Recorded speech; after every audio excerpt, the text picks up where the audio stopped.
Olivia Woods, customized interior furnishing and wooden furniture manufacturing, Hill Bazaar Road, Muchukunam. അടിസ്ഥാനത്തിൽ കേന്ദ്ര ഗവൺമെന്റിന് അധികാരങ്ങളുണ്ട്, സംസ്ഥാനങ്ങൾക്ക് അധികാരമുണ്ട്. കേന്ദ്രവും സംസ്ഥാനവും കൈകാര്യം ചെയ്യുന്ന അധികാരങ്ങളുണ്ട്. കേന്ദ്ര ലിസ്റ്റുണ്ട്, സംസ്ഥാന ലിസ്റ്റുണ്ട്, കൺകറന്റ് ലിസ്റ്റുണ്ട്. ഇതിനനുസരിച്ച് വരുമാനം ഇന്ത്യ ഗവൺമെന്റിന് വിവിധ ഇനങ്ങളിൽ നമ്മുടെ 28 സംസ്ഥാനങ്ങളിൽ നിന്നുണ്ടാകുന്ന വരുമാനം ആനുപാതികമായി ഭരണഘടന അംഗീകരിച്ചിട്ടുള്ളതിനനുസരിച്ച് സംസ്ഥാനങ്ങൾക്ക് വിതരണം ചെയ്യേണ്ടതാണ്. എന്നാൽ ഗവൺമെന്റ് ഈ കാര്യത്തിൽ ചിറ്റമ നയം സ്വീകരിക്കുകയാണ്. ഇന്ത്യയിൽ 28 സംസ്ഥാനങ്ങളിൽ 17 സംസ്ഥാനങ്ങളിലാണ് BJP ഗവൺമെൻറ്റുകളുള്ളത്. BJP ഗവൺമെൻറ്റുകളോട് സഹാനുഭൂതിയോടുകൂടി പെരുമാറുമ്പോൾ കേന്ദ്ര ഗവൺമെൻറ് വരുമാനം കൈയഴിച്ച് 17 സംസ്ഥാനങ്ങൾക്ക് കൊടുക്കുമ്പോൾ പ്രതിപക്ഷങ്ങൾ ഭരിക്കുന്ന 11 സംസ്ഥാനങ്ങൾക്ക് വൈര്യനിരാധന ബുദ്ധിയോടുകൂടി നേരത്തെ സൂചിപ്പിച്ചതുപോലെ 15ാം ധനകാര്യ കമ്മീഷൻ അംഗീകരിച്ചിട്ടുള്ള സാമ്പത്തികമായ കാര്യങ്ങളൊന്നും നൽകുന്നില്ല എന്നുള്ളതാണ് വസ്തുത. കേന്ദ്ര ഗവൺമെൻറ് 3 തരത്തിലാണ് പ്രതിപക്ഷ ഗവൺമെൻറ്റുകളോട് സ്വീകരിക്കുന്നത്. ഒന്ന്, ഭരണഘടനാപരമായി കൊടുക്കേണ്ടുന്ന സാമ്പത്തികമായ പദ്ധതികൾ, ആ പദ്ധതികൾക്ക് ആവശ്യമായ സഹായങ്ങൾ നൽകാതിരിക്കുക.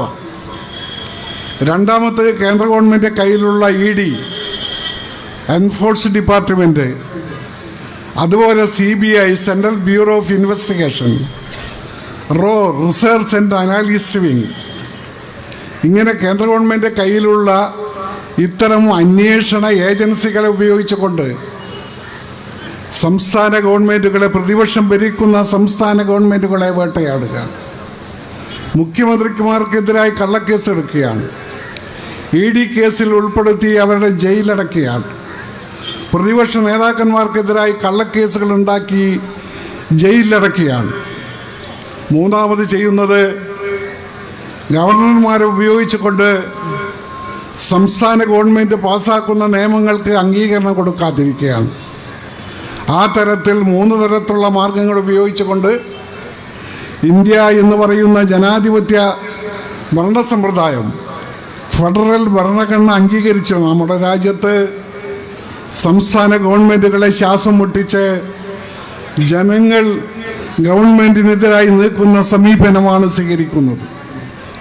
വിശദമായി നമ്മുടെ നേതാക്കന്മാർ ഈ കാര്യങ്ങളൊക്കെ വിശദീകരിക്കും. കേന്ദ്രം അംഗീകരിച്ച പദ്ധതികൾക്ക് പണം കൊടുക്കുന്നില്ല. പ്രയാസങ്ങൾ സംസ്ഥാനങ്ങൾ നേരിടുമ്പോൾ ആ പ്രയാസം അനുഭവപ്പെടുന്ന കാലഘട്ടങ്ങളിൽ കണ്ണീരൊപ്പാൻ വേണ്ടി ആവശ്യമായ സഹായങ്ങൾ നൽകേണ്ടതാണ്.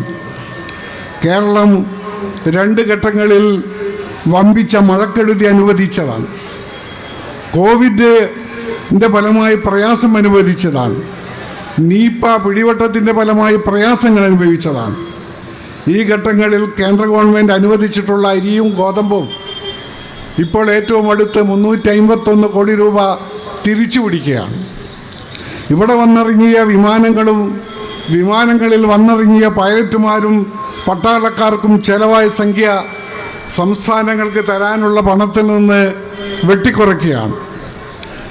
ഈ കാര്യങ്ങളെ സംബന്ധിച്ചൊക്കെ പല ഘട്ടങ്ങളിൽ നമ്മുടെ മുഖ്യമന്ത്രിയും ധനകാര്യമന്ത്രിയും മറ്റു മന്ത്രിമാരും നിവേദനങ്ങൾ സമർപ്പിച്ചിട്ടും എത്ര തന്നെ കരഞ്ഞിട്ടും പൂച്ചയുടെ കണ്ണിൽ നിന്ന് കണ്ണുനീർ വരുന്നില്ല എന്ന് എലി പറഞ്ഞതുപോലെ നമ്മുടെ സംസ്ഥാനത്തോട് ആ തരത്തിലുള്ള സമീപനമാണ് സ്വീകരിക്കുന്നത്. അങ്ങനെയാണ് ഇന്ന് നമ്മുടെ സംസ്ഥാനത്ത്, നമ്മുടെ രാജ്യത്തിൻ്റെ സംസ്ഥാന കേന്ദ്രത്തിൽ ജന്തർ മന്ദിർ ഇന്ന് ലോക ശ്രദ്ധയാകർഷിച്ചിട്ടുള്ള സമരം നടത്തിയിട്ടുള്ള കാഴ്ച ഒരുപക്ഷെ ഇവിടെ വന്നിട്ടുള്ള ആളുകൾ ടെലിവിഷനിൽ നിന്നൊക്കെ ദർശിച്ചിട്ടുണ്ടാവും എന്നുള്ളതാണ്. ദേശീയ പത്രങ്ങൾ പോലും മാത്രമല്ല, ഇൻ്റർനാഷണൽ പത്രങ്ങൾ പോലും ഇന്ന് രാവിലെ മുതൽ നടന്നിട്ടുള്ള ഈ സമരത്തിൻ്റെ പരിപാടികൾ പ്രക്ഷേപണം ചെയ്തിട്ടുണ്ട്. CNN എന്ന് പറയുന്ന ഇംഗ്ലീഷ് ചാനൽ അതിൻ്റെ പൂർണ്ണമായ അർത്ഥത്തിൽ എല്ലാ കാര്യങ്ങളും ഇന്ന് ലോകം ശ്രദ്ധിക്കുന്ന തരത്തിൽ പ്രക്ഷേപണം ചെയ്തിട്ടുണ്ട്. ഈ പരിപാടി ഇന്ത്യയിൽ ആദ്യമാണ്. ഒട്ടേറെ സമരങ്ങൾ നമ്മുടെ സംസ്ഥാന ജന്തർ മന്ദർ കേന്ദ്രത്തിൽ നടന്നിട്ടുണ്ടെങ്കിലും പ്രിയമുള്ള സഖാക്കളെ, നമ്മുടെ സംസ്ഥാന മന്ത്രിമാരും മുഖ്യമന്ത്രിയുടെ നേതൃത്വത്തിൽ സംസ്ഥാന മന്ത്രിമാരും MLAമാരും MP മാരൊക്കെ തന്നെ ഡൽഹിയിൽ നമ്മുടെ സമരം നടക്കുകയാണ്. നമുക്കറിയാം, നമ്മുടെ സംസ്ഥാനത്തിന് അർഹിക്കുന്ന ആനുകൂല്യങ്ങൾ തരാതെ, അതുപോലെ തന്നെ അന്വേഷണ ഏജൻസികളെ വിട്ടുകൊണ്ട് നമ്മുടെ സർക്കാരിനെ അട്ടിമറിക്കാൻ ശ്രമിക്കുന്ന ഇതിനെതിരെയായിട്ടുള്ള ഈ സമരമാണ് നടക്കുന്നത്. ഈ സമരത്തിൽ പങ്കെടുത്തിട്ടുള്ള മുഴുവൻ സഖാക്കളെയും അഭിവാദ്യം ചെയ്തുകൊണ്ട് ഈ പരിപാടി ഉദ്ഘാടനം ചെയ്യാൻ വേണ്ടി KK മുഹമ്മദ് സാഹിബിനെ ക്ഷണിക്കുക. ഈ യോഗത്തിലെ പ്രിയപ്പെട്ട അധ്യക്ഷൻ, വേദിയിലിരിക്കുന്ന ഇടതുപക്ഷ ജനാധിപത്യ മുന്നണിയുടെ നേതാക്കളെ, പയ്യോളി നഗരസഭയുടെ വിവിധ മേഖലകളിൽ നിന്നെത്തിയ പ്രിയപ്പെട്ട സഖാക്കളെ, സഹോദരന്മാരെ, ഈ ബഹുജന സദസ്സിൻ്റെ ഉദ്ദേശത്തെ സംബന്ധിച്ച് സ്വാഗതം പറഞ്ഞുകൊണ്ട് നമ്മുടെ പാർട്ടിയുടെ പയ്യോളി ഏരിയയിലെ പ്രധാന നേതാക്കളിൽ ഒരാളായ സഖാവ് ചന്തുമാഷ് കുറേയേറെ കാര്യങ്ങൾ ഇവിടെ വിശദീകരിച്ച് കഴിഞ്ഞിട്ടുണ്ട്.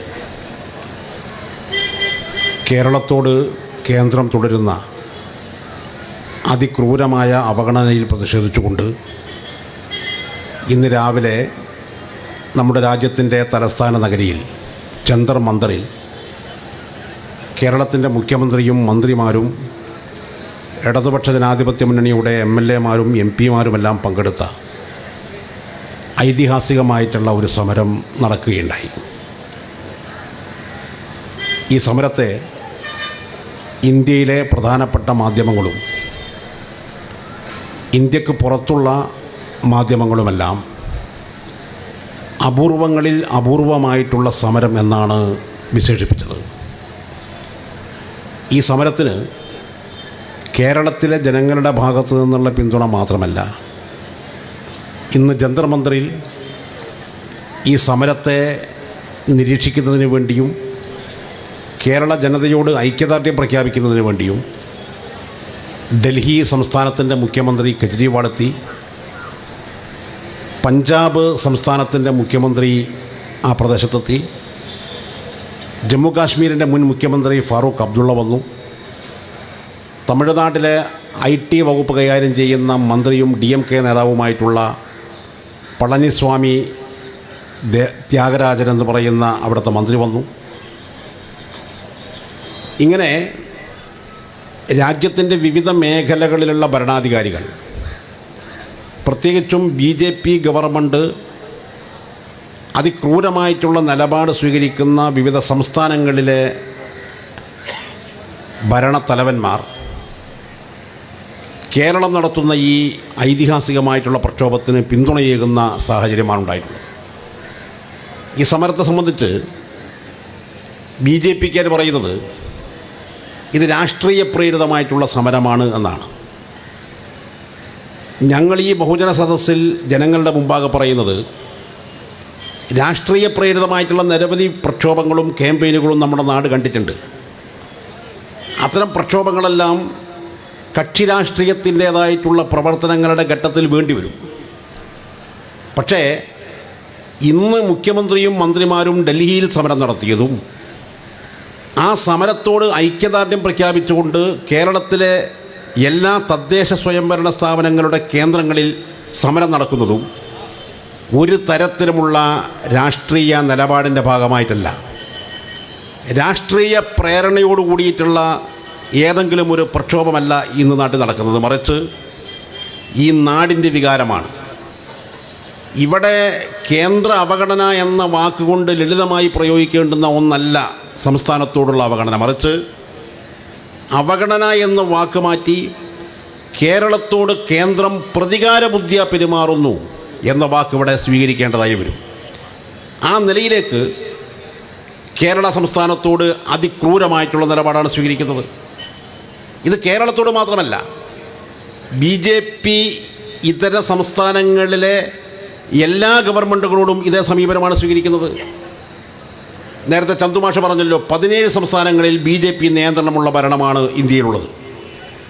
ആ 17 സംസ്ഥാനങ്ങളിൽ വാരിക്കൂരി കൊടുക്കുന്നു, അതിന് ഒരു നിയന്ത്രണവുമില്ല. അതുമായി ബന്ധപ്പെട്ടുകൊണ്ട് കേന്ദ്ര ഗവൺമെൻറ്റിന് ഏതെങ്കിലും നിലയിലുള്ള ബാർഗെയിനിങ് ഇല്ല. ഒരു തരത്തിലുമുള്ള സമ്മർദ്ദത്തിനും വിധേയപ്പെടാതെ BJP ഭരിക്കുന്ന സംസ്ഥാനങ്ങൾക്ക് വാരിക്കോരി കൊടുക്കുകയും BJP ഇതര സംസ്ഥാനങ്ങളെ അതിക്രൂരമായ നിലയിൽ പരിഗണിക്കുകയും ചെയ്യുന്ന സാഹചര്യമാണ് രാജ്യത്തുള്ളത്. ഈ BJP ഇതര സംസ്ഥാനങ്ങളിലാണെങ്കിൽ കേരളത്തെ അവർ വളരെ പ്രധാനമായി നോക്കിക്കാണുന്നു. കാരണം കേരളം കമ്മ്യൂണിസ്റ്റ് പാർട്ടിക്ക് ഭരണത്തിൽ നിർണായകമായ സ്വാധീനമുള്ള ഒരു സംസ്ഥാനമാണ്. സംഘപരിവാറിനെ സംബന്ധിച്ചിടത്തോളം, RSS പ്രത്യയശാസ്ത്രത്തെ സംബന്ധിച്ചിടത്തോളം അവരുടെ കണ്ണിലെ ഏറ്റവും വലിയ ശത്രുക്കളിൽ ഒന്നാണ് കമ്മ്യൂണിസ്റ്റുകാർ. അതുകൊണ്ട് കമ്മ്യൂണിസ്റ്റുകാർക്ക് നിയന്ത്രണമുള്ള കേരളത്തിലെ ഇടതുപക്ഷ ജനാധിപത്യ മുന്നണി ഭരണം അവസാനിച്ചേ മതിയാകൂ. അങ്ങനെ അവസാനിപ്പിക്കണമെങ്കിൽ കേരള ഗവൺമെൻറ്റിനെ ശ്വാസം മുട്ടിച്ച് തകർക്കണം.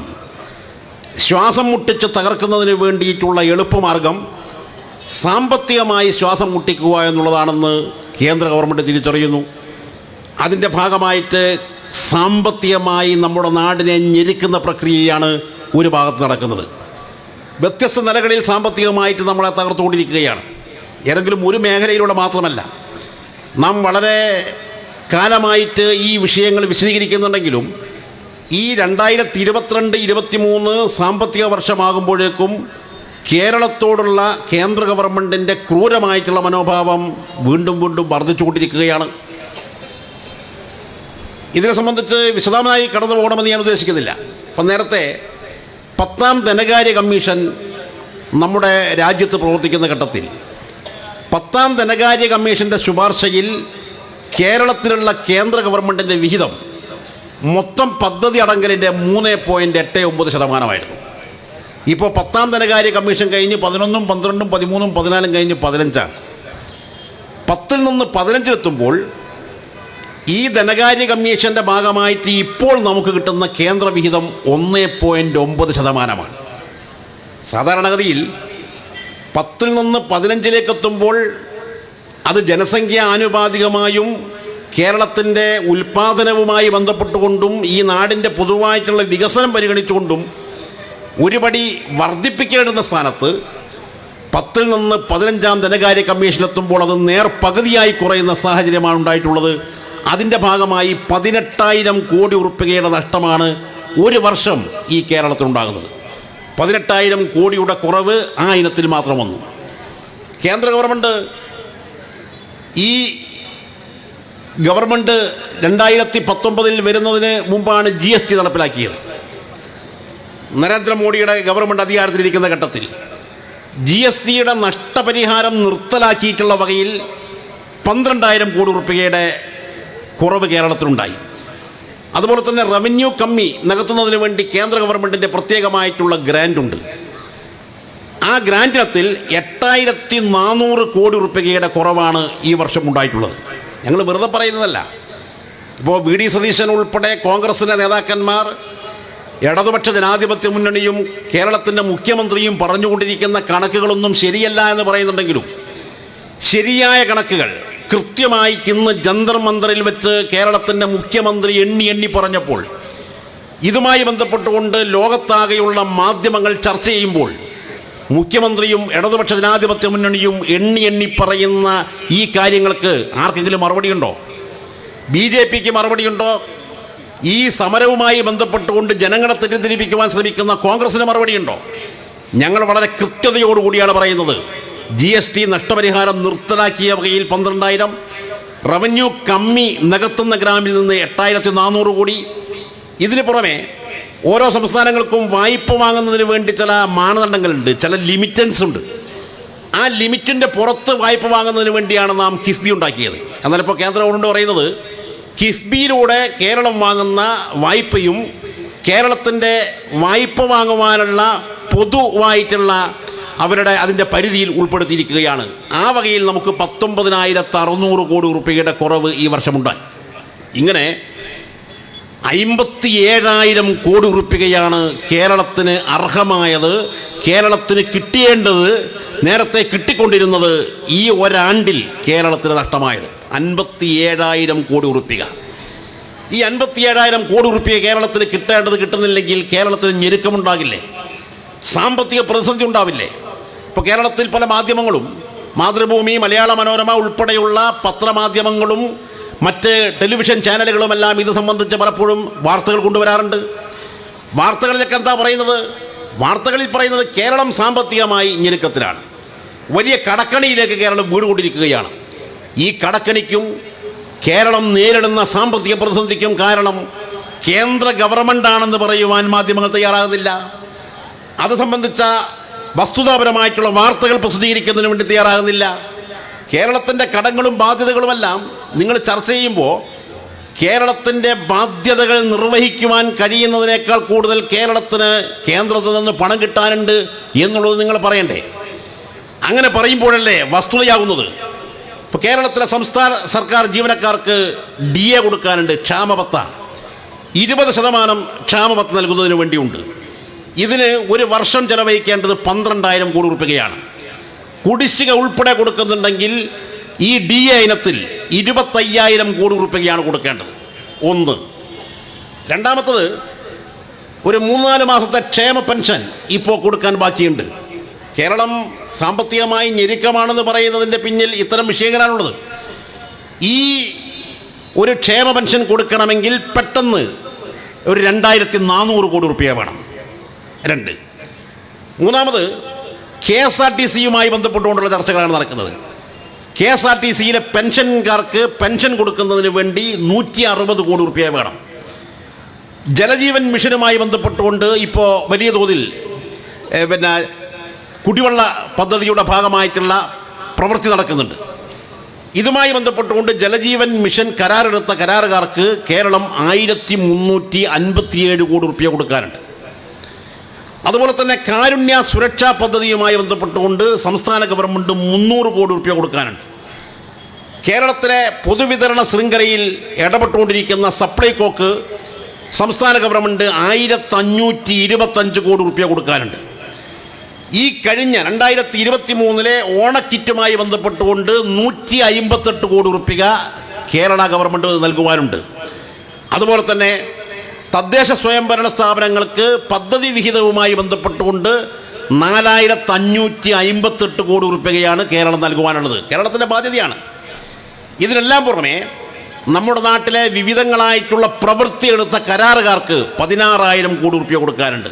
ഞാനീ പറഞ്ഞതെല്ലാം കൂട്ടി ഞാൻ ആദ്യം പറഞ്ഞ DA കൊടുക്കുന്നതിന് വേണ്ടിയിട്ടുള്ള കുടിശ്ശിക ഉൾപ്പെടെയുള്ള 25,000 കോടിയും കരാറുകാർ കൊടുക്കുവാനുള്ള 16,000 കോടിയും ഉൾപ്പെടെ കൂട്ടിക്കഴിഞ്ഞാൽ 50,000 കോടി രൂപയാണ് കേരളം നൽകുവാനുള്ള ബാധ്യത. കേരളത്തിന് കേന്ദ്രം തരുന്നതിന് 57,000 കോടി രൂപ തരണം. 57,000 കോടി രൂപ കേന്ദ്രത്തിൽ നിന്ന് ലഭിച്ചു കഴിഞ്ഞാൽ, ന്യായമായത് നമുക്ക് ലഭിച്ചു കഴിഞ്ഞാൽ, കേരളം നൽകേണ്ട എല്ലാ ബാധ്യതകളും തീർത്തിയാൽ 7,400 കോടി രൂപ മിച്ചമുണ്ടാകും. 7,400 കോടി രൂപ ബാക്കിയാണ്. ഇതാണ് കണക്ക്. ഈ കണക്കല്ലേ ജനങ്ങൾക്കിടയിൽ ചർച്ച ചെയ്യപ്പെടേണ്ടത്. അതിനു പകരം ക്ഷേമ പെൻഷനുമായി ബന്ധപ്പെട്ടുകൊണ്ടും DA നൽകാത്തതുമായി ബന്ധപ്പെട്ടുകൊണ്ടും ഈ വിഭാഗങ്ങൾക്കിടയിൽ തെറ്റിദ്ധാരണ ഉണ്ടാക്കുന്നതിന് വേണ്ടിയിട്ടുള്ള പ്രചാരണമല്ലേ ഇവിടുത്തെ മാധ്യമങ്ങൾ നടത്തിക്കൊണ്ടിരിക്കുന്നത്? കേരളത്തിൽ UDFും ഈ പ്രചരണമല്ലേ ഏറ്റെടുത്തുകൊണ്ടിരിക്കുന്നത്? ഇവിടെ ആരാണ് കേരളത്തിൻ്റെ കഴുത്ത് ഞെക്കിക്കൊല്ലുന്നത് എന്നത് സംബന്ധിച്ച് മാധ്യമങ്ങൾ സത്യം പറയണം. ഈ സംസ്ഥാനത്തെയും രാജ്യത്തെയും മാധ്യമങ്ങളും കോൺഗ്രസ് ഉൾപ്പെടെയുള്ള പ്രതിപക്ഷ കക്ഷികളും എന്തുകൊണ്ടാണ് ഇത്തരമൊരു സ്ഥിതിവിശേഷം കേരളത്തോട് ഉണ്ടായിട്ടും ഈ ക്രൂരത അരങ്ങേറിയിട്ടും മിണ്ടാത്തത് ഞങ്ങൾക്ക് മനസ്സിലാകുന്നില്ല. 2019 ഈ കേരളത്തിൽ നിന്ന് തെരഞ്ഞെടുക്കപ്പെട്ടു പോയിട്ടുള്ള 20 MP-മാരിൽ 18 പേർ UDF ആണ്. അവർ ഇന്ത്യൻ പാർലമെൻറ്റിൽ പോകാറുണ്ട്. കേരളത്തോട് ഈ നിലയിലേക്കുള്ള ക്രൂരമായിട്ടുള്ള മനോഭാവം കേന്ദ്ര ഗവൺമെൻറ് വെച്ചു പുലർത്തുമ്പോൾ ഈ 18 MP-മാർ വായിൽ അമ്പഴങ്ങ വിഴുങ്ങിയിരിക്കുന്നത് എന്തുകൊണ്ടാണെന്നറിയുവാൻ കേരളത്തിലെ ജനങ്ങൾക്ക് ആകാംക്ഷയുണ്ട്. ഈ നാടിന് വേണ്ടി ഒരു അക്ഷരം ഇന്ത്യൻ പാർലമെൻറ്റിൽ ഉച്ചരിക്കണ്ടേ? ഈ നാടിൻ്റെ അവകാശങ്ങൾക്ക് വേണ്ടി ഒരു ചോദ്യമെങ്കിലും ചോദിക്കണ്ടേ? ഒരു ഡിബേറ്റെങ്കിലും ഉന്നയിക്കണ്ടേ? ഒരു ഡിബേറ്റ് ഉന്നയിക്കാതെ, ഒരു ചോദ്യവും മുന്നോട്ട് വെക്കാതെ കേരളം തകരട്ടെ എന്ന നിലയിലേക്ക് BJP ഗവൺമെൻറ് ആഗ്രഹിക്കുന്നത് പോലെ തന്നെ മറുഭാഗത്ത് കേരളം ഇടതുപക്ഷ ജനാധിപത്യ മുന്നണിയുടെ ഭരണത്തിൻ കീഴിലാണ് എന്നുള്ളത് കൊണ്ട് ഈ നാടിനോട് ക്രൂരമായിട്ടുള്ള മനോഭാവം വെച്ച് പുലർത്തുന്ന നിലയിലേക്ക് കേരളത്തിലെ MP-മാരും മാറിയിട്ടുണ്ട് എന്നുള്ളത് നമ്മൾ മറക്കുവാൻ വേണ്ടി പാടില്ല. കേരളത്തിൻ്റെ ഈ കടുത്ത സാമ്പത്തിക പ്രതിസന്ധിയിൽ കേരളം മുന്നോട്ട് പോയിക്കൊണ്ടിരിക്കുന്ന ഘട്ടത്തിലും ഇവിടെ നടന്നുകൊണ്ടിരിക്കുന്ന പ്രചാരണം, ഇപ്പോൾ കേരളത്തെ സംബന്ധിച്ച് പലരും ഈ നിഷ്പക്ഷതയെല്ലാം പുലർത്തുന്ന ആളുകൾ കടുത്ത പ്രതിസന്ധിയിലാണ്, കടക്കണിയിലാണ്. നാളെയോ മറ്റന്നാളോ ഇത് ശ്രീലങ്കയെ പോലെ മാറും, ഒരുപക്ഷെ സോമാലിയെ പോലെ മാറും. ഈ നിലയിലൊക്കെയുള്ള പ്രചരണം നടക്കുന്നുണ്ട്.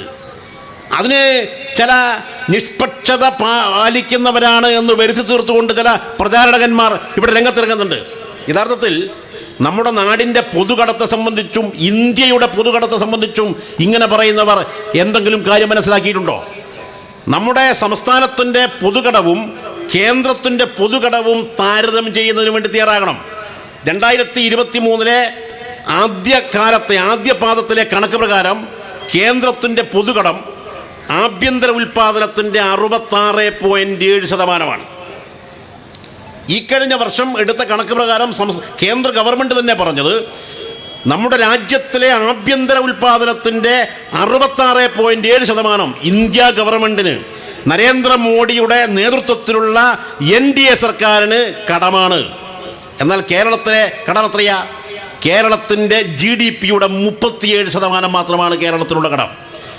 ഇന്ത്യയിലെ വിവിധ സംസ്ഥാനങ്ങളിലെ കടത്തിൻ്റെ പൊതു ശരാശരി എടുത്തു കഴിഞ്ഞാൽ 55.8% ഒരു സംസ്ഥാനത്തിൻ്റെ കടം. ആ പൊതു ശരാശരിയേക്കാൾ എത്രയോ താഴെയാണ് കേരളത്തിൻ്റെ കടമെന്ന് നാം മനസ്സിലാക്കുവാൻ വേണ്ടി കഴിയണം. 3 ലക്ഷം കോടി രൂപയാണ് കേരളത്തിന് കടമുള്ളത്. ഇത് വെച്ചിട്ടാണ് പെരുപ്പിച്ച് കാണിക്കുന്നത്. കേരളം വലിയ കടക്കെണിയിലാണ്, നാട് തകരാൻ പോവുകയാണ് എന്ന പ്രതീതി ഉണ്ടാക്കുന്നത് ഈ 3 ലക്ഷം രൂപയുടെ കടം വെച്ചിട്ടാണ്. BJP ഭരിക്കുന്ന ഗുജറാത്ത് സംസ്ഥാനത്തിൻ്റെ കടം എത്രയാ? നിങ്ങൾ വലിയ വികസനങ്ങൾ വലിയ തോതിൽ വന്നുകൊണ്ടിരിക്കുന്ന വൻ വികസന പ്രവർത്തനങ്ങൾ നടന്നുകൊണ്ടിരിക്കുന്ന സംസ്ഥാനമായിട്ടാണല്ലോ BJP ഗുജറാത്തിനെ വിശേഷിപ്പിക്കുന്നത്. ആ ഗുജറാത്തിൻ്റെ കടം 10 ലക്ഷം കോടി രൂപ. നമ്മുടെ തൊട്ടടുത്ത് അയൽപക്ക സംസ്ഥാനമാണ് കർണാടക. നേരത്തെ BJP ആണ് ഭരിച്ചത്, ഇപ്പം കോൺഗ്രസ് ഭരിക്കുന്നത്. എത്രയാ കർണാടകയുടെ കടം? കർണാടകയുടെ കടം 9 ലക്ഷം കോടി രൂപ. 9 ലക്ഷം കോടി കർണാടകക്ക് കടം, 10 ലക്ഷം കോടി ഗുജറാത്തിന് കടം. ഈ കേരളത്തിനേക്കാൾ വലിയ തോതിൽ കടമുള്ള സംസ്ഥാനങ്ങളെ സംബന്ധിച്ച് ഒരക്ഷരവും ചർച്ച ചെയ്യാതെ 3 ലക്ഷം കോടി രൂപ കടമുള്ള കേരളമാണ് ഈ ലോകത്ത് തന്നെ ഏറ്റവും വലിയ കടക്കണിയിൽ വീണിരിക്കുന്ന സംസ്ഥാനം എന്ന് വരുത്തി തീർക്കുന്നതിന് വേണ്ടിയിട്ടുള്ള പ്രവർത്തനമാണ് ഇവിടെ നടന്നുകൊണ്ടിരിക്കുന്നത്. കേന്ദ്ര ഗവൺമെൻറ്റിൻ്റെ, നമ്മുടെ രാജ്യത്തിൻ്റെ പൊതുകടം എന്ന് പറയുന്നത് 156 ലക്ഷം കോടിയാണ്. 156 ലക്ഷം കോടിയാണ് ഇന്ത്യയുടെ പൊതുകടം. അവിടെയാണ് കേരളത്തിൻ്റെ 3 ലക്ഷം കോടിയെ പെരുപ്പിച്ച് കാണിക്കുന്നതിന് വേണ്ടിയിട്ടുള്ള പരിശ്രമങ്ങൾ നടന്നുകൊണ്ടിരിക്കുന്നത്. ഈ ഞെരുക്കത്തിനിടയിലും കേന്ദ്ര ഗവൺമെൻറ് നടത്തിക്കൊണ്ടിരിക്കുന്ന ഈ ക്രൂരമായിട്ടുള്ള മനോഭാവങ്ങൾക്കിടയിലും നമ്മുടെ സംസ്ഥാനം ജനക്ഷേമകരമായിട്ടുള്ള പദ്ധതിയിൽ നിന്ന് പുറകോട്ട് പോയിട്ടുണ്ടോ? വികസന പ്രവർത്തനങ്ങളിൽ നിന്ന് പുറകോട്ട് പോയിട്ടുണ്ടോ? 2011-16 കാലഘട്ടത്തിലെ ഉമ്മൻചാണ്ടി ഗവൺമെൻറ്റിനെയും 2016 ശേഷം 7 കൊല്ലമായി ഇവിടെ അധികാരത്തിലിരിക്കുന്ന സഖാവ് പിണറായി വിജയൻ്റെ നേതൃത്വത്തിലുള്ള ഗവൺമെൻറ്റിനെയും താരതമ്യം ചെയ്തു നോക്ക്. ഞങ്ങൾക്ക് അതിനും ഒരു പ്രയാസമില്ല. 2011-16 ഉമ്മൻചാണ്ടിയുടെ കാലത്ത് ഏറ്റവും കൂടുതൽ കൊട്ടിഘോഷിച്ചുകൊണ്ട് കേരളത്തിൽ UDF നടപ്പിലാക്കിയിട്ടുള്ള പദ്ധതിയായിരുന്നു ജനസമ്പർക്ക പരിപാടി. എല്ലാ ജില്ലയിലും പ്രത്യേകമായി ജനസമ്പർക്ക പരിപാടി നടത്തി 10,000-കണക്കിന് ആളുകളെ അവിടെ കൊണ്ടുവന്ന് മുഖ്യമന്ത്രിയുടെ ദുരിതാശ്വാസ നിധിയിൽ നിന്നും സഹായം കൊടുക്കുന്നതിന് വേണ്ടിയിട്ടുള്ള പദ്ധതി. ഞങ്ങൾ ആ പദ്ധതിയുമായി ബന്ധപ്പെട്ടുകൊണ്ട് അതിൻ്റെ പൊള്ളത്തരത്തെക്കുറിച്ച് പറയുവാനല്ല പറയുന്നത്. പക്ഷേ ആ കാലഘട്ടത്തിലെ ഏറ്റവും പ്രധാനപ്പെട്ട പദ്ധതിയായി നിങ്ങളും ഈ നാടും ഉയർത്തിപ്പിടിച്ച പദ്ധതിയായിരുന്നു ജനസമ്പർക്ക പരിപാടി. ഈ ജനസമ്പർക്ക പരിപാടിയെല്ലാം നടത്തിയിട്ടും 5 കൊല്ലം കൊണ്ട് മുഖ്യമന്ത്രിയുടെ ദുരിതാശ്വാസ നിധിയിൽ നിന്ന് ഉമ്മൻചാണ്ടി ഗവൺമെൻറ്റിൻ്റെ കാലത്ത് ചെലവഴിച്ചത് 808 കോടി രൂപയാണ്. നോട്ട് ചെയ്ത് വെച്ചു, 808 കോടി രൂപ. 2016 അധികാരത്തിൽ വന്ന സഖാവ് പിണറായി വിജയൻ്റെ നേതൃത്വത്തിലുള്ള ഗവൺമെൻറ് 7 വർഷം പൂർത്തീകരിക്കുമ്പോൾ മുഖ്യമന്ത്രിയുടെ ദുരിതാശ്വാസ നിധിയിൽ നിന്നും ചെലവഴിച്ചത് 7,600 കോടി. നിങ്ങളുടെ കാലത്ത് 98 കോടി, ഞങ്ങൾ 7 കൊല്ലം ഭരിച്ചപ്പോൾ 7,600 കോടി. എന്ന് വെച്ചാൽ UDF ഒരു വർഷം ശരാശരി 160 കോടി രൂപയാണ് മുഖ്യമന്ത്രിയുടെ ദുരിതാശ്വാസ നിധിയിൽ നിന്ന് കൊടുത്തതെങ്കിൽ ഇടതുപക്ഷ ജനാധിപത്യ മുന്നണി ഒരു വർഷം ശരാശരി 1,100 കോടി രൂപ മുഖ്യമന്ത്രിയുടെ ദുരിതാശ്വാസ നിധിയിൽ നിന്നും കൊടുക്കുകയാണ്. ഇതാ കണക്ക്, ഇതാണ് വസ്തുത. ഈ വസ്തുത നിഷേധിക്കാൻ വേണ്ടി കഴിയുമോ? ഇവിടെ ക്ഷേമ പെൻഷൻ പദ്ധതി, സാമൂഹ്യ സുരക്ഷാ പെൻഷൻ പദ്ധതി UDFൻ്റെ കാലത്ത് 600 രൂപയല്ലേ കൊടുത്തത്? അതും എത്ര ആളുകൾക്കാണ് കൊടുത്തത്? അവസാനം UDF ഗവൺമെൻറ് അധികാരത്തിൽ നിന്ന് പോകുമ്പോൾ 24 മാസത്തെ പെൻഷൻ കുടിശ്ശിക, 2 കൊല്ലത്തെ പെൻഷൻ കുടിശ്ശിക. ഇടതുപക്ഷ ജനാധിപത്യ മുന്നണി ഗവൺമെൻറ് വന്ന് ഘട്ടം ഘട്ടമായി 1,600 രൂപയായി പെൻഷൻ പണം വർദ്ധിപ്പിച്ചു. 1,600 രൂപ 63 ലക്ഷം ആളുകൾക്കാണ് കൊടുക്കുന്നത്. 63 ലക്ഷം ആളുകൾക്ക് ഈ കഴിഞ്ഞ 7 കൊല്ലക്കാലത്തിനിടയിൽ പെൻഷൻ കൊടുക്കുന്നതിന് മാത്രം 16,730 കോടി രൂപ കേരള ഗവൺമെൻറ് മാറ്റിവെച്ചിട്ടുണ്ട്. 16,730 കോടി രൂപ. ഇതൊരു വസ്തുതയാണ്, സത്യമാണ്. നിങ്ങൾക്ക് പാഴ്മുറം കൊണ്ട് മറക്കാൻ കഴിയില്ല.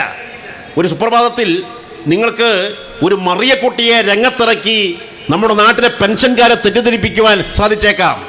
അതല്ലെങ്കിൽ ചക്കിട്ടപ്പാറയിൽ ഒരു ജോസഫ് മരിക്കുമ്പോൾ ആ മരണകാരണം പെൻഷൻ കിട്ടാത്തതാണ് എന്ന് വരുത്തി തീർത്ത് 1-2 ദിവസം നിങ്ങൾക്ക് ചാനൽ ചർച്ച സംഘടിപ്പിക്കുവാൻ കഴിഞ്ഞേക്കാം. പക്ഷേ വസ്തുത ഇവിടുത്തെ ജനങ്ങൾ മനസ്സിലാക്കണം. ഈ കേരളത്തിലെ 63 ലക്ഷം കുടുംബങ്ങൾക്ക് ഇവിടെ സാമൂഹ്യ സുരക്ഷാ പെൻഷൻ വിതരണം ചെയ്തുകൊണ്ടിരിക്കുകയാണ്. ചില്ലറ കാര്യമല്ല. അതിനാണിപ്പോൾ ചെറിയ ഏതാനും മാസത്തെ കുടിശ്ശികയുണ്ടായത്. ഈ കുടിശ്ശികയും തീർക്കും. ഈ കുടിശ്ശിക ഇടതുപക്ഷ ജനാധിപത്യ മുന്നണി തീർക്കുമെന്ന കാര്യത്തിൽ പെൻഷൻ വാങ്ങുന്നവർക്ക് ഇവിടെ ഒരു തരത്തിലുമുള്ള തെറ്റിദ്ധാരണയും ഉണ്ടാവുകയില്ല. കാരണം അവരുടെ അനുഭവം അതാണ്. ഇതുപോലെ വ്യത്യസ്തങ്ങളായിട്ടുള്ള മേഖലകളിൽ ഇടപെടുന്നുണ്ട്. ഇപ്പോൾ KSRTC വലിയ നഷ്ടത്തിലേക്ക് പോകുമ്പോൾ KSRTCയിലെ ജീവനക്കാരുമായി ബന്ധപ്പെട്ടുകൊണ്ടുള്ള വലിയ ചർച്ച നടക്കുന്നുണ്ട്. 2011-16 ഘട്ടത്തിലും KSRTC വൻ നഷ്ടത്തിലാണ്. അന്ന് ഉമ്മൻചാണ്ടി ഗവൺമെൻറ് KSRTCയെ സംരക്ഷിക്കുവാൻ 1,543 കോടി രൂപയാണ് നൽകിയത്. എന്നാൽ 7 കൊല്ലത്തെ ഇടതുപക്ഷ ജനാധിപത്യ മുന്നണി ഗവൺമെൻറ് 9,700 കോടി രൂപ KSRTCക്ക് നൽകി. 2 ഗവൺമെൻറ് തമ്മിലുള്ള വ്യത്യാസമാണ്. നിങ്ങൾ മനസ്സിലാക്കേണ്ടത്, ഈ ഞെരുക്കത്തിനിടയിലും കേന്ദ്ര ഗവൺമെൻറ് വലിയ തോതിൽ നമ്മെ ഞെക്കിക്കൊല്ലുവാൻ, ശ്വാസം മുട്ടിക്കുവാൻ ശ്രമിക്കുന്നതിനിടയിലും കേരളത്തിലെ ഇടതുപക്ഷ ജനാധിപത്യ മുന്നണി ഗവൺമെൻറ് ജനങ്ങളോടുള്ള പ്രതിബദ്ധത ഉയർത്തിപ്പിടിച്ചുകൊണ്ട് ക്ഷേമകാര്യങ്ങളിലും വികസന പ്രവർത്തനങ്ങളിലും 1 ഇഞ്ച് പോലും പുറകോട്ട് പോകാതെ മുന്നോട്ട് പോയിക്കൊണ്ടിരിക്കുകയാണ്. നമ്മുടെ രാജ്യത്ത് ദേശീയപാതയുടെ നിർമ്മാണവുമായി ബന്ധപ്പെട്ടുകൊണ്ട് മറ്റൊരു സംസ്ഥാനത്തുമില്ലാത്ത ബാധ്യതയല്ലേ വികസന പ്രവർത്തനങ്ങളുടെ ഭാഗമായി കേരള ഗവൺമെൻറ് ഏറ്റെടുത്തത്? വേറെ ഏതെങ്കിലും സംസ്ഥാനത്ത് ഭൂമി ഏറ്റെടുക്കുന്നതുമായി ബന്ധപ്പെട്ടുകൊണ്ട് സംസ്ഥാന ഗവൺമെൻറ് പണം കൊടുത്തിട്ടുണ്ടോ? അങ്ങനെ പണം കൊടുക്കണം, സംസ്ഥാന ഗവൺമെൻറ് പണം കൊടുക്കണമെന്ന നിബന്ധന കേന്ദ്ര ഗവൺമെൻറ് മറ്റേതെങ്കിലും സ്റ്റേറ്റിൻ്റെ മുമ്പാകെ അവതരിപ്പിച്ചിട്ടുണ്ടോ? ഒരു സംസ്ഥാനവും കൊടുത്തിട്ടില്ല. കേരളത്തിൽ ദേശീയപാതയുടെ വികസനം നടക്കണമെങ്കിൽ 25% തുക സ്ഥലമേറ്റെടുക്കുന്നതിന് വേണ്ടി കേരള ഗവൺമെൻറ് കൊടുക്കണമെന്ന് കേന്ദ്ര ഗവൺമെൻറ് പറഞ്ഞു. നേരത്തെ ഉമ്മൻചാണ്ടിയുടെ കാലത്ത് തന്നെ പറഞ്ഞിട്ടുണ്ട്. അങ്ങേർക്കത് കൊടുക്കുന്നതിന് വേണ്ടിയോ അതുമായി ബന്ധപ്പെട്ടുകൊണ്ടുള്ളൊരു പ്രോജക്റ്റ് തയ്യാറാക്കുവാനോ കഴിഞ്ഞില്ല. എല്ലാം മടക്കി നാഷണൽ ഹൈവേ അതോറിറ്റിയുടെ ഉദ്യോഗസ്ഥന്മാർ ഡൽഹിയിലേക്ക് പോവുകയാണ് ചെയ്തത്. കേരളത്തിൽ ദേശീയപാതയുടെ വികസനം അപ്രാപ്യമാണ്, അസാധ്യമാണ് എന്നെല്ലാവരും വിധിയെഴുതി. എന്നാൽ സഖാവ് പിണറായി വിജയൻ കേരളത്തിൻ്റെ മുഖ്യമന്ത്രിയായി വന്നതിന് ശേഷം ഇതിനു വേണ്ടി പ്രത്യേകം ഫണ്ട് കണ്ടെത്തി 6500 കോടി രൂപയാണ് ദേശീയപാതയുടെ ഭൂമി ഏറ്റെടുക്കുന്നതുമായി ബന്ധപ്പെട്ടുകൊണ്ട് 25% തുക എന്നുള്ള നിലക്ക് ഉപഭോക്താക്കൾക്ക് കേരള ഗവൺമെൻറ് കൊടുക്കുന്നത്. വികസന പ്രവർത്തനങ്ങളിലെ ഇടപെടലാണ്. ഇതിനെല്ലാം പണം ചെലവഴിക്കുകയാണ്. ഈ നിലയിലേക്ക് ഒരു ഭാഗത്ത് വികസന പ്രവർത്തനവും മറുഭാഗത്ത് ക്ഷേമ പ്രവർത്തനങ്ങളും ഈ കേന്ദ്ര ഗവൺമെൻറ്റിൻ്റെ ക്രൂരതകൾക്കിടയിലും നാം മുന്നോട്ട് കൊണ്ടുപോകുന്നുണ്ട് എന്ന് മനസ്സിലാക്കണം. ഈ സാമ്പത്തികമായി നമ്മെ ഞെക്കിക്കൊല്ലുന്ന നിലപാടിൻ്റെ പുറമെ ഇപ്പോൾ ഗവർണറെ വെച്ചുകൊണ്ട് BJP ഇതര സംസ്ഥാനങ്ങളിലെല്ലാം ഇടപെടുന്നത് പോലെ തന്നെ കേരളത്തിലും ആരിഫ് മുഹമ്മദ് ഖാനെ വെച്ച് ഇടപെട്ടുകൊണ്ടിരിക്കുകയാണ്. കേരളത്തിൻ്റെ ഗവർണർ ആരിഫ് മുഹമ്മദ് ഖാൻ ഈ കഴിഞ്ഞ കുറേ ദിവസങ്ങളിൽ പരിധി വിട്ട കളിയാണ് ഇവിടെ നടത്തിക്കൊണ്ടിരിക്കുന്നത്. സംഘപരിവാറിൻ്റെ താല്പര്യം സംരക്ഷിക്കുന്നതിന് വേണ്ടി സംഘപരിവാറിൻ്റെ എല്ലാ താല്പര്യങ്ങളുടെയും കേവല നടത്തിപ്പുകാരനായി ചുരുങ്ങുകയാണ് ഒരു സംസ്ഥാനത്തിൻ്റെ ഗവർണർ. ഭരണഘടനാ മൂല്യങ്ങളും കീഴ്വഴക്കങ്ങളുമെല്ലാം അദ്ദേഹം നഗ്നമായിട്ട് ലംഘിക്കുകയാണ്. ഇത് കേരളത്തിൽ മാത്രമല്ല, ഇന്ത്യയിൽ BJP ഇതര സംസ്ഥാനങ്ങളിലെല്ലാം ഉണ്ട്. കേരളത്തിലൊന്ന് പ്രത്യേകമായിട്ടുണ്ട്. ഈ ആരിഫ് മുഹമ്മദ് ഖാനാണെങ്കിൽ വലിയൊരു സ്ഥലകാല ബോധമില്ലാത്തത് കൊണ്ടും അദ്ദേഹം എന്താണ് ചെയ്യുന്നത് എന്നത് സംബന്ധിച്ച് അദ്ദേഹത്തിനൊരു പിടിപാടില്ലാത്തത് കൊണ്ടും അദ്ദേഹം ഇവിടെ നടത്തിക്കൊണ്ടിരിക്കുന്ന കോപ്രായങ്ങളെല്ലാം മാധ്യമങ്ങളിൽ ഒരു രസകരമായി അതൊരു തമാശയായി ചിത്രീകരിക്കുവാനുള്ള സാധ്യതയുണ്ട് എന്നതുകൊണ്ടും ഇവിടെ അത് മാധ്യമങ്ങളുമൊക്കെ പറഞ്ഞ് പ്രചരിപ്പിച്ച് അദ്ദേഹത്തെ ഒരു കോമാളിയുടെ വേഷം കെട്ടി ഈ നാട്ടിൽ എഴുന്നള്ളിക്കുന്നു എന്ന് മാത്രം. പക്ഷേ നാം മനസ്സിലാക്കേണ്ടത് അദ്ദേഹം വെറുമൊരു കോമാളിയല്ല. അദ്ദേഹം RSSൻ്റെ പ്രത്യയശാസ്ത്രമാണ് നടപ്പിലാക്കുന്നത്. BJP ഗവൺമെൻറ് ഇന്ത്യ രാജ്യത്ത് വിവിധ സംസ്ഥാനങ്ങളെ ഉപയോഗപ്പെടുത്തിക്കൊണ്ട് വിദ്യാഭ്യാസ മേഖലയെ കാവ്യവൽക്കരിക്കുവാൻ വേണ്ടി നോക്കുന്നു. വിദ്യാഭ്യാസ മേഖലയെ കാവ്യവൽക്കരിക്കുവാൻ കഴിയാത്ത സംസ്ഥാനങ്ങളിൽ ഒന്ന് കേരളമാണ്. കേരളത്തിലെ യൂണിവേഴ്സിറ്റികൾ പ്രബുദ്ധമാണ്. കേരളത്തിലെ യൂണിവേഴ്സിറ്റികൾ പിടിക്കണം. കേരളത്തിലെ ഉന്നത വിദ്യാഭ്യാസ മേഖല പിടിക്കണം. ഉന്നത വിദ്യാഭ്യാസ മേഖലയും യൂണിവേഴ്സിറ്റികളും RSS വൽക്കരിക്കുന്നതിൻ്റെ ഭാഗമായി, കാവ്യവൽക്കരിക്കുന്നതിൻ്റെ ഭാഗമായി കേരള യൂണിവേഴ്സിറ്റിയുടെ സെനറ്റ് മെമ്പർമാരായി 15 സംഘപരിവാർ പ്രവർത്തകരെ ഗവർണർ നോമിനേറ്റ് ചെയ്യുകയാണ്. കോഴിക്കോട് യൂണിവേഴ്സിറ്റിയുടെ സെനറ്റിലേക്ക് 9 പേരെ നോമിനേറ്റ് ചെയ്യുകയാണ്. നിങ്ങളൊന്ന് ആലോചിച്ച് നോക്കണം. ഇവിടുത്തെ കാവ്യവൽക്കരണം ലക്ഷ്യം വെച്ചുകൊണ്ടുള്ള പ്രവർത്തനമാണ് ഗവർണർ നടത്തിയത്. ഗവർണർ ഈ പ്രവർത്തനം നടത്തിയപ്പോൾ കേരളത്തിൻ്റെ KPCC പ്രസിഡന്റ് K സുധാകരനോട് പത്രക്കാർ ചോദിച്ചു ഒരു ദിവസം, എന്താണ് നിങ്ങളുടെ അഭിപ്രായം? അദ്ദേഹം പറഞ്ഞത്, ഇവിടെ RSSകാരെയും ABVPക്കാരെയും ഏതെങ്കിലും യൂണിവേഴ്സിറ്റിയുടെ സെനറ്റിൽ കുത്തിക്കയറ്റുന്നതിനോട് ഞങ്ങൾക്ക് വിയോജിപ്പില്ല എന്നാണ്. ഞങ്ങൾക്ക് വിയോജിപ്പില്ല എന്ന് കേരളത്തിൻ്റെ KPCC പ്രസിഡന്റിനെ കൊണ്ട് പറയിപ്പിക്കുന്ന നിലയിൽ 1-2 കോൺഗ്രസ്സുകാരെയും ലീഗുകാരെയും ഈ കൂട്ടത്തിൽ സെനറ്റിലേക്ക് കുത്തിക്കയറ്റിയിട്ടുണ്ട്. ഗവർണർ സെനറ്റിലേക്ക് കുത്തിക്കയറ്റിയിട്ടുണ്ട്. അങ്ങനെ ഈ കേരളത്തിൽ നാട്ടിൽ തെരുവിലിറങ്ങി SFIയുടെയും വിദ്യാർത്ഥി സംഘടനകളുടെയും പ്രതിഷേധമുണ്ടാകുമ്പോൾ ആ പ്രതിഷേധത്തിൻ്റെ അടുത്ത് ജനങ്ങളെ പ്രകോപനമുണ്ടാക്കുന്ന നിലയിലേക്ക്, തെരുവിൽ കുത്തിയിരിക്കുന്ന നിലയിലേക്ക്, കോമാളിയെപ്പോലെ പെരുമാറുന്ന നിലയിൽ ഗവർണർ വരികയാണ്. കേരളത്തിലെ ഇടതുപക്ഷ ജനാധിപത്യ മുന്നണി ഗവൺമെൻറ് ജനക്ഷേമകരമായിട്ടുള്ള പ്രവർത്തനം മുൻനിർത്തിക്കൊണ്ട് പാസ്സാക്കിയിട്ടുള്ള ബില്ലുകൾ, നിയമസഭ അംഗീകരിച്ച ബില്ലുകൾ തടഞ്ഞു വെക്കുകയാണ് ഗവർണർ. തടഞ്ഞു വെക്കുകയാണ്. നിരവധി ബില്ലുകൾ ഇനിയും രംഗത്ത് വരാനുണ്ട്. ഈ നാട്ടിൽ വിപ്ലവകരമായിട്ടുള്ള മാറ്റമുണ്ടാക്കുവാൻ പര്യാപ്തമായിട്ടുള്ള നിയമ ഭേദഗതികൾ ഗവർണർ തടഞ്ഞു വെച്ചതുകൊണ്ട് കിടക്കുകയാണ്. അങ്ങനെ ഗവർണറെ വെച്ചും മറുഭാഗത്ത് ഈ പ്രക്രിയ നടത്തിക്കൊണ്ടിരിക്കുകയാണ്. ഇതിനെതിരായിട്ടാണ് നമ്മുടെ പ്രക്ഷോഭം. ജന്തർ മന്ദിറിൽ നടന്ന പ്രക്ഷോഭവും അതിൻ്റെ ഭാഗമായിട്ട് അതിനോട് ഐക്യദാർഢ്യം പ്രഖ്യാപിച്ചുകൊണ്ട് കേരളത്തിലെ വിവിധ തദ്ദേശ സ്വയംഭരണ സ്ഥാപനങ്ങളിൽ നടന്നുകൊണ്ടിരിക്കുന്ന പ്രതിഷേധ പരിപാടികളും ഈ കേരളത്തോട് കേന്ദ്ര ഗവൺമെൻറ് കാണിക്കുന്ന അതിക്രൂരമായിട്ടുള്ള നിലപാടിൽ പ്രതിഷേധിച്ചുകൊണ്ടാണ്. ആ പ്രതിഷേധം അന്വർത്ഥമാകുന്ന നിലയിലേക്ക് കേരളത്തിന്റെ മുദ്രാവാക്യം ശരിയാണ് എന്ന് പ്രഖ്യാപിക്കുന്ന നിലയിലേക്ക് ബംഗാളിന്റെ മുഖ്യമന്ത്രി മമതാ ബാനർജി രംഗത്ത് വന്നു. ഞങ്ങൾ ഈ സമരത്തിന് പിന്തുണ പ്രഖ്യാപിക്കുന്നു എന്ന് പറഞ്ഞു. തമിഴ്നാട് മുഖ്യമന്ത്രി സ്റ്റാലിൻ ഈ സമരത്തിന് പിന്തുണ പ്രഖ്യാപിച്ചു. പഞ്ചാബിന്റെ മുഖ്യമന്ത്രിയും ഡൽഹിയുടെ മുഖ്യമന്ത്രിയും രണ്ടും AAP-യുടെ നേതാക്കളാണ്. രണ്ടുപേരും ഇന്ന് രാവിലെ സമരകേന്ദ്രത്തിൽ വന്ന് സമരത്തെ അഭിവാദ്യം ചെയ്തു. AAP-യുടെ നേതാവ് അരവിന്ദ് കെജ്രിവാൾ പറഞ്ഞത്, ഇവിടെ പിണറായി വിജയനും സംഘവും സമരത്തിന് വന്നത് അവരുടെ വീട്ടിലേക്ക് എന്തെങ്കിലും പണം കിട്ടുന്നതിന് വേണ്ടിയിട്ടല്ല, മറിച്ച് കേരളത്തിന്റെ അവകാശങ്ങൾ ചോദിച്ചു വാങ്ങുന്നതിന് വേണ്ടിയാണ്. അവകാശങ്ങൾ ചോദിച്ചു വാങ്ങുവാൻ ഒന്നുകിൽ സുപ്രീം കോടതിയിൽ പോകണം, അതല്ലെങ്കിൽ ജന്തർ മന്ദറിൽ വന്ന് കുത്തിയിരിപ്പ് നടത്തണം എന്ന ഗതികേടുണ്ടായിരിക്കുന്നു എന്നാണ് അരവിന്ദ് കെജ്രിവാൾ പറഞ്ഞിട്ടുള്ളത്. ഫാറൂഖ് അബ്ദുള്ള ജമ്മു കാശ്മീരിന്റെ മുൻ മുഖ്യമന്ത്രി സമരകേന്ദ്രത്തിൽ വന്ന് സമരത്തെ അഭിവാദ്യം ചെയ്തു. ഈ സമരങ്ങളെല്ലാം നടക്കുന്നതിനിടയിൽ ഇപ്പോൾ കർണാടക അതിനിടയിൽ ഒരു സമരം പ്രഖ്യാപിച്ച് ഇന്നലെ സമരം നടത്തി. കർണാടകയുടെ മുഖ്യമന്ത്രിയും ഉപമുഖ്യമന്ത്രിയും എല്ലാം നേതൃത്വം കൊടുത്തുകൊണ്ട് കർണാടകയോട് കേന്ദ്ര ഗവൺമെന്റ് തുടർന്നു വരുന്ന അവഗണനയിൽ പ്രതിഷേധിച്ചുകൊണ്ടുള്ള സമരമാണ് ജന്തർ മന്ദറിൽ നടന്നത്. അങ്ങനെ കർണാടക സമരം ചെയ്യുന്നു, കേരളം സമരം ചെയ്യുന്നു, തമിഴ്നാട് അതിന് പിന്തുണ പ്രഖ്യാപിക്കുന്നു. ഉടനെ തന്നെ പ്രധാനമന്ത്രി, ഒരു ഇന്ത്യൻ പ്രധാനമന്ത്രിയുടെ ഭാഗത്തു നിന്നും വരാത്ത നിലപാടുണ്ടാകുന്നു. അദ്ദേഹം പറഞ്ഞ് വരുത്തുന്നത് ദക്ഷിണേന്ത്യയും ഉത്തരേന്ത്യയും തമ്മിലുള്ള അന്തർധാര ശക്തിപ്പെടുത്തുന്നതിൻ്റെ ഭാഗമായിട്ടാണ് ഈ പ്രക്ഷോഭം. ദക്ഷിണേന്ത്യയിലുള്ള ചില പാർട്ടികളെല്ലാം ഒന്നുചേർന്ന് ഇവിടെ പ്രാദേശികമായിട്ടുള്ള വികാരമുണ്ടാക്കുന്ന നിലയിലേക്ക് പോകുന്നു എന്നാണ് പറയുന്നത്. അങ്ങനെയാണെങ്കിൽ പഞ്ചാബ് മുഖ്യമന്ത്രി സമരത്ത് ഐക്യദാർഢ്യം പ്രഖ്യാപിക്കുമ്പോൾ പഞ്ചാബ് എവിടെയാ? ദക്ഷിണേന്ത്യയിലാണോ? ഡൽഹി ദക്ഷിണേന്ത്യയിലാണോ? ജമ്മു കാശ്മീർ ദക്ഷിണേന്ത്യയിലാണോ? ദക്ഷിണേന്ത്യയെന്നോ ഉത്തരേന്ത്യയെന്നോ വ്യത്യാസമില്ലാതെ BJP ഇതര സംസ്ഥാനങ്ങളിലെ മുഖ്യമന്ത്രിമാർ, BJP ഇതര ഗവൺമെന്റുകളെല്ലാം ഒന്നിച്ചു നിന്നുകൊണ്ടാണ് ഈ പോരാട്ടത്തിന് വരുന്നത്. ആ പോരാട്ടത്തിന് കൂടെ നിൽക്കേണ്ടുന്ന കേരളത്തിലെ പ്രതിപക്ഷം, കേരളത്തിലെ UDF തെറ്റായ സമീപനമാണ് എടുക്കുന്നത്. ഈ സമരം പ്രഖ്യാപിക്കുന്നതിന് മുമ്പ് തന്നെ കേരള മുഖ്യമന്ത്രി സഖാവ് പിണറായി വിജയൻ VD സതീശനെയും PK കുഞ്ഞാലിക്കുട്ടിയെയും വിളിച്ചിരുത്തി കാര്യങ്ങൾ പറഞ്ഞു. സമരത്തിന് പിന്തുണ വേണം എന്ന് പറഞ്ഞു, നമുക്കൊന്നിച്ച് മുന്നേറണമെന്ന് പറഞ്ഞു. ഇത് ഈ നാടിൻ്റെ ആവശ്യമാണ്. ആ നാടിൻ്റെ ആവശ്യത്തിൻ്റെ കാര്യത്തിൽ മാത്രം നിങ്ങൾ വേറിട്ട് നിൽക്കരുത് എന്ന നിലപാട് സ്വീകരിച്ചു. സതീശനും കുഞ്ഞാലിക്കുട്ടിയും മുഖ്യമന്ത്രിയോട് ഞങ്ങളൊന്ന് ആലോചിക്കട്ടെ എന്ന് പറഞ്ഞു. അങ്ങനെ ആലോചിച്ച് അവർ എന്തെങ്കിലും വിവരം മുഖ്യമന്ത്രിയോട് പറയുകയല്ല ചെയ്തത്. പത്രക്കാരോട് VD സതീശൻ പറഞ്ഞു, 2-3 മാസം കൂടിയേ ഇന്ത്യൻ പാർലമെന്റിലേക്ക് തെരഞ്ഞെടുപ്പ് നടക്കുവാൻ സമയമുള്ളൂ. അതിനിടയിൽ നടത്തുന്ന കേരളത്തിൻ്റെ ഈ സമരം പ്രഹസനമാണ്, അത് രാഷ്ട്രീയ പ്രേരിതമാണ്.